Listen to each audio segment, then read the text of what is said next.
ದೊಡ್ಡಬಳ್ಳಾಪುರ ತಾಲೂಕಿನ ಅರಳುಮಲ್ಲಿಗೆ ಗ್ರಾಮ ಪಂಚಾಯಿತಿ ಅಭಿವೃದ್ಧಿ ಅಧಿಕಾರಿ ಎಂಜಿ ನಿರಂಜನ್ ಲಂಚ ಸ್ವೀಕರಿಸುವಾಗ ಲೋಕಾಯುಕ್ತ ಅಧಿಕಾರಿಗಳ ವಶಕ್ಕೆ ಸಿಲುಕಿದ್ದಾನೆ.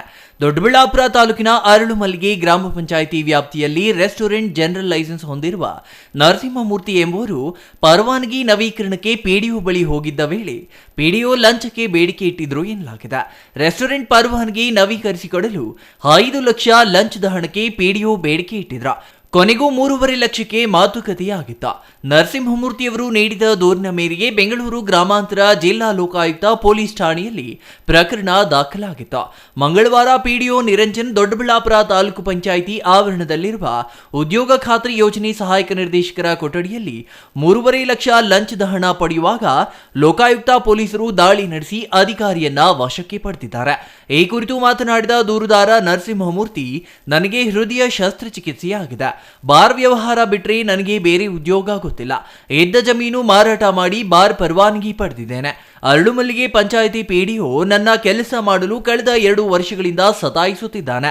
ಕ್ಷೇತ್ರದ ಶಾಸಕರು, ತಾಲೂಕು ಪಂಚಾಯಿತಿ ಅಧಿಕಾರಿ, ಇಒ ಸೇರಿದಂತೆ ಯಾರೇ ಹೇಳಿದರೂ ಕೆಲಸ ಮಾಡುವುದಿಲ್ಲ ಎಂದು ಆರೋಪಿಸಿದ್ರು. ಪಿಡಿಒ ನನ್ನ ಬಾರ್ ಪರವಾನಗಿ ಸಂಬಂಧಿಸಿ ಈವರೆಗೆ ವಾಣಿಜ್ಯ ಪೇಪರ್ ನೀಡಲು 3 ಲಕ್ಷ, ರೆಸ್ಟೋರೆಂಟ್ ಪರವಾನಗಿ 2.5 ಲಕ್ಷ ಪಡೆದಿದ್ದಾನೆ.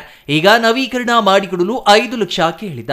ಚೌಕಾಸಿ ಮಾಡಿದ್ದಕ್ಕೆ 3.5 ಲಕ್ಷ ಕೊಡಬೇಕು ಎಂದು ಕೇಳಿದ್ರು. ಎಂದು ಲೋಕಾಯುಕ್ತರ ಮೂಲಕ ಹಣ ತಂದು ಕೊಟ್ಟಿದ್ದೇನೆ. ಅಧಿಕಾರಿಗಳು ದಾಳಿ ನಡೆಸಿ ಹಣದ ಸಮೇತ ಪಿಡಿಒ ಅವರನ್ನ ಹಿಡಿದುಕೊಂಡಿದ್ದಾರೆ ಎಂದ್ರ. ರಿನ್ಯೂವಲ್ಗೋಸ್ಕರ 5 ಲಕ್ಷ ಕೇಳಿ ಕೊನೆಗೆ 3.5 ಲಕ್ಷದ ಒಪ್ಪಂದ ಮಾಡಿ ಆಮೇಲೆ 3.5 ಲಕ್ಷ ತಗೊಂಡು ಕೊಟ್ಟಿದ್ದಾನೆ. 2 ವರ್ಷದಿಂದನೂ ಇವನು ಇದೇ ಕೆಲಸ ಇದೇ ಕೆಲಸ ಬರೀ ದುಡ್ತಿನ ಮುಂಚೆ ಒಂದು ಸಲ 3 ಲಕ್ಷ ತೊಗೊಂಡಿದ್ದಾನೆ ಕಮರ್ಷಿಯಲ್ ಪೇಪರ್ಗೆ. ಆಮೇಲೆ ಅದಕ್ಕೆ ಮುಂಚೆ ರೆಸ್ಟೋರೆಂಟ್ ಲೈಸೆನ್ಸ್ಗೆ 2.5 ತೊಗೊಂಡಿದ್ದಾನೆ 6 ತಿಂಗಳ ಹಿಂದೆಗಡೆ.